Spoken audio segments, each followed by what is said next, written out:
Hi everyone, I'm here to teach you a little bit of math. First we'll start out with finding simple and compound interest. If you were to give your parents $800 to hold and you said that you would have to yield 7% annual interest, find simple interest in 4 years. Alright, so first we gotta find the simple interest formula. I equals PRT, principal times rate times time. So go ahead and write I equals principal times rate times time. So the principal would be $800, right? Then the interest, which is the rate, would be 0.07. And then the time, which is 4 years, would be 4. So you go ahead and multiply 800 times 0.07 and then times 4 and then give me the answer. And that would be how much money will you have after 4 years. Is it A, $224, B, $924, C, $124, D, $1,024? The answer is D, $1,024.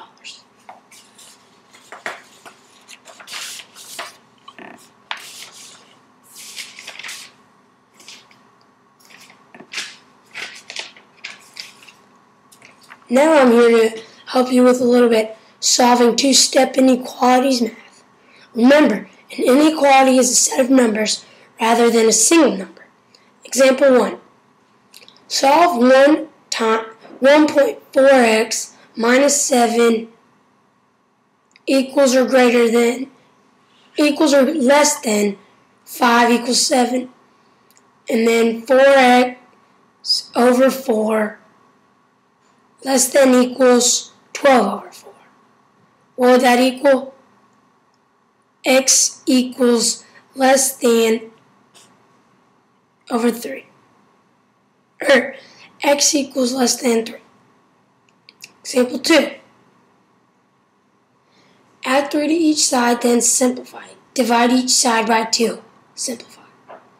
2y minus 3 equals less than negative 5.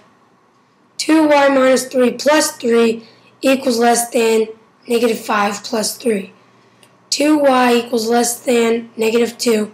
2y over 2 equals less than negative 2 over 2.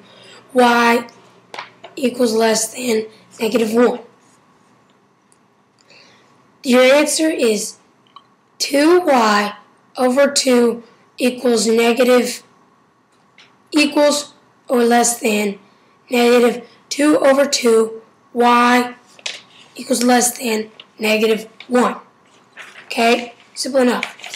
If you have any questions, just email me or call me.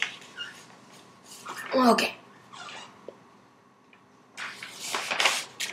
Now we're going to move on to solving multi-step equations. Example 1.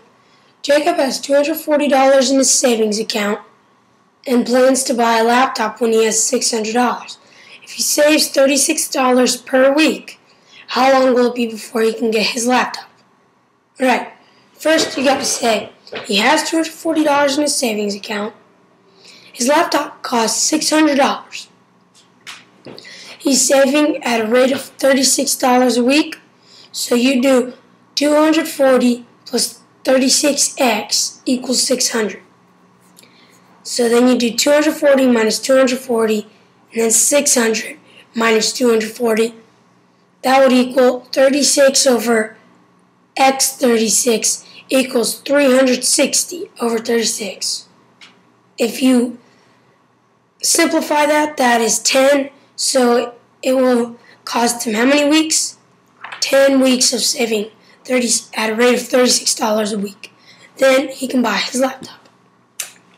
So 2.5 months. Okay. Let's move on to example 2. Sebastian wants to buy 4 new CDs and a set of headphones that cost $29. If the total cost will be $89, how much does each CD cost? Well, you know that the headphones cost $29. So he's buying 4 CDs.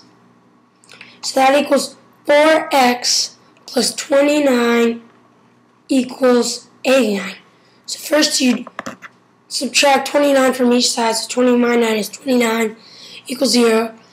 Then 89 times 29, which would give you the answer of 4x over 4 equals 60 over 4x.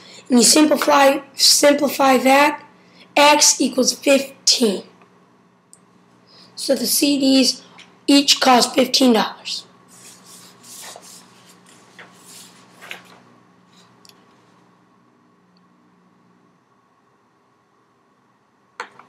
Okay, that's pretty much it. And I have some examples on paper for you to figure out.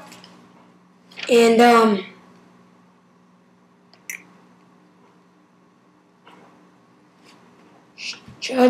just about. Oh, and I have finding slope and y-intercept. And writing a function. Okay, writing a function. To write a function from a table, look for a pattern. The slope m is the difference in the f of x values over the difference in x values. The y-intercept b is the value of f of x when the number is equal to 0. F of x values equals mx plus b. Okay. Example. Write a rule for the linear function in the table below. I have my x values and my f of x values. In my x values, I'm going to go straight down the row and then go to the right and then read after I read the first row. First row is x values. -2, 0, 2, and 4. And we're trying to find the difference between those numbers. So -2 to 0 is 2. 0 to 2, how many numbers is that? 2. And 4 minus 2 is 2. So you would put plus 2, plus 2, plus 2. 3 plus 2's. Then on the f of x values, -5, 1, 7, 13. So what is the difference between -5 and 1? 6. What's the difference between 7 and 1? 6. What's the difference between 13 and 7? 6. So you'd write 6. And then you get m equals 6 over 2. So everybody knows 6 over 2 equals 3, right? So your answer is m equals 3. You understand that pretty well? Okay. And then we're going to do a little bit of y-slopes. If a line slopes upward, like diagonally, the slope is positive. If a line slopes downward diagonally, if it's going upward, it's going to the right. If it's going downward, it's coming down to the left. And then the slope is negative if a slope is downward. Example 1. I can't really read these aloud because there's so many numbers and so much stuff I'd have to show you. So when you get the papers, look at your examples and then try and do them on your own. And I already have the answers written out for you and show how I worked it. But you're going to see if there's any sloping upwards and downwards and negative slopes. And that should about cover it for my pre-algebra milestone assignment 4, week 24. Thank you, Mr. Thompson, and have a great day.